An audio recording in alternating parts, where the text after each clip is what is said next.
What Ruto didn't want you to hear, Gachagua just screamed it into a microphone.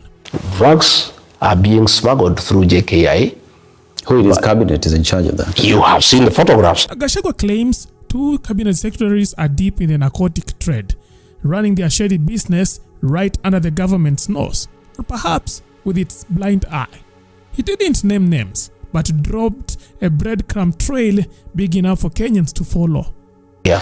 What evidence do you have to show? He looked for me. Absence of evidence showing that you have these as a fact remains being hearsay. As well, you say you are inside as deputy and you knew about this. Why speak now? I have been speaking, and anything I've told Kenyans have come to pass. Anything I've said. I said about bombers of Kenya, it has come to pass. I said about RSF, it has come to pass. I said President William Ruto has appointed drug barons into his cabinet. I have been vindicated the day before yesterday. One of the unnamed CS, he said, was caught shipping drugs disguised as minerals for testing through Jomo Kenyatta International Airport just days ago. Drugs are being smuggled through JKI. Who in his cabinet is in charge of that? You have seen the photographs. The people who are smuggling drugs through the airport, you have seen their photographs with the cabinet minister. And everybody knows that cabinet minister who is a drug baron. There are 2. And I asked William Ruto, he had put me in charge of fighting drugs and alcoholism. When he was appointing these 2 ministers, I asked him, Mr. President, where does that leave me? How do I continue with this war on drug abuse when I'll be sitting in the same cabinet with the drug barons? That expose that has happened at the airport. If William Ruto has any decorum remaining, he must sack that minister. The evidence is there. The people who are smuggling drugs through JKI, the photographs with his minister is there. And you can see clearly that the minister is actually the one who is facilitating, the peddling of the smuggling of drugs through the airport, because the drugs that have been caught, the documentation was saying that they are minerals that are going for testing. So the ministry is being used for drug trafficking because the minister has been a drug baron, and it is in public domain. Everybody knows. There is nobody in this country who doesn't know. But William Ruto has no qualm because of his own business interest with that minister and the deals they are doing together.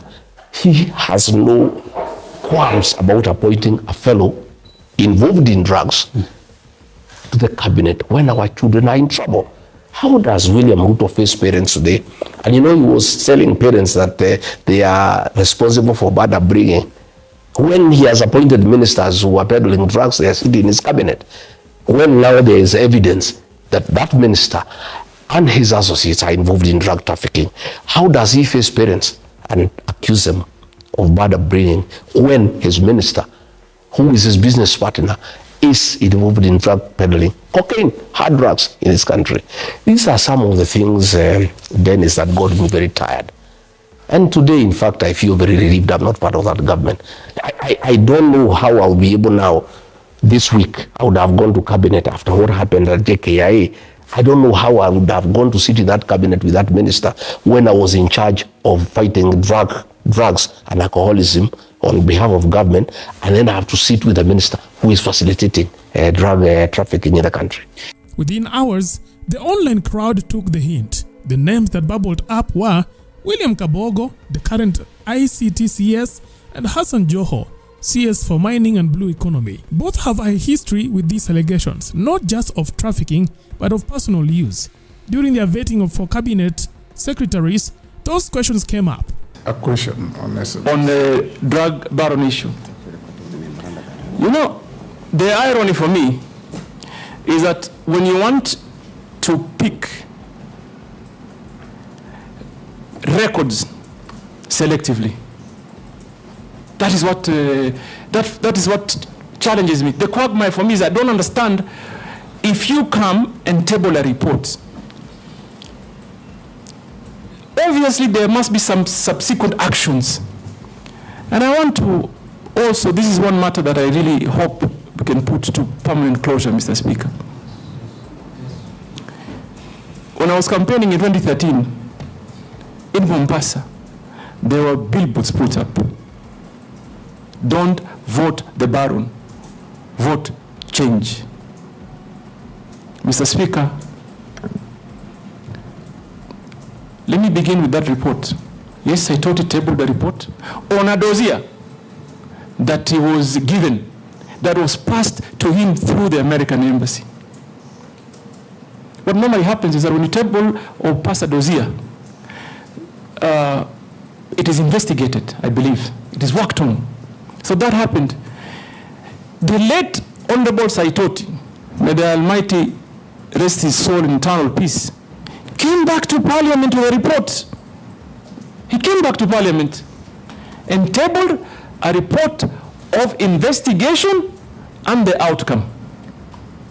And it was a multi-agency, almost international investigation that clearly stated, and I'm going to only speak for myself, that no iota of evidence was found against me.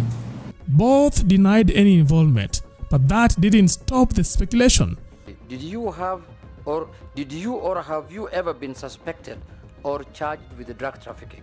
I want to say here on record, Mr. Speaker, I have never, ever dealt with drugs of any kind all my life. Mr. Speaker, this is... Not even Panadol?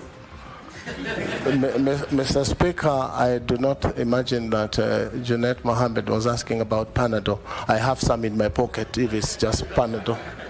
But I know he's talking about hard... You know what he meant. He's talking about hard drugs, cocaine and the rest. And this is a very disturbing subject, Mr. Speaker. But I invite Kenyans also to have a look at the dossier that Mr. Saitoti brought to the House. It's a dossier such that, Mr. Speaker, if it was given to Inspector Mwala, it would not pass Mr. Mwala's table for a script. Old clips, past accusations, and resurfaced reports flooded the timeline, with Gachagua's hints fueling the fire. Mr. Speaker, let me put it this way.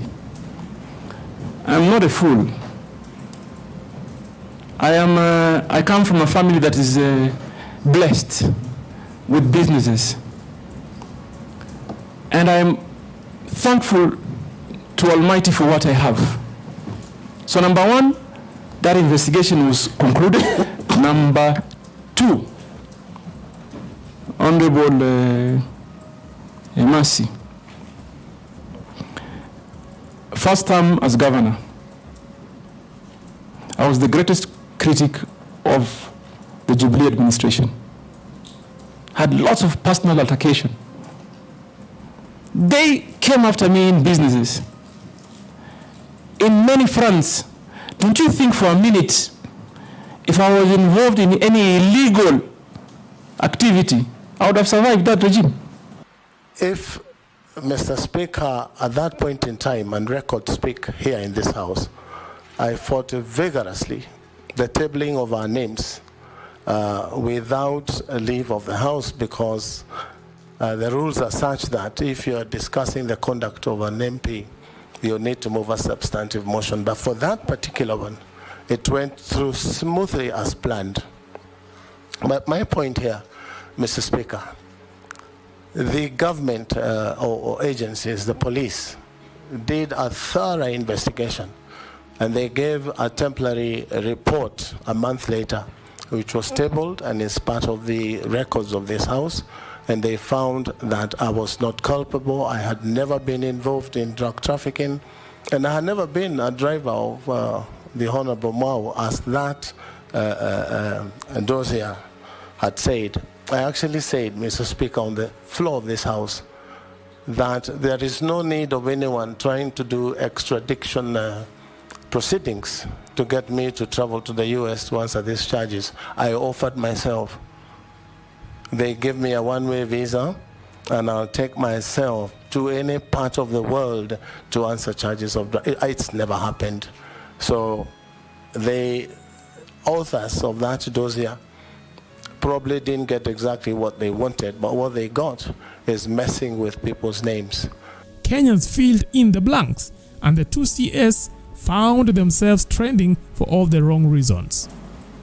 They quickly have used it to, like they say, I remember, I'm sorry, Mr. Speaker, just indulge me a minute. I remember at that time, the president came to Mombasa and said, "Tutamalizana na huyu." They would have used it. So please, Kenyans, I want to assure you here today that I do clean business. Visible, that can be audited, can be seen, physical, and therefore, please, Mr. Speaker, if anybody talks about a report that was tabled on the dossier, also talk about the report that came after that cleared us.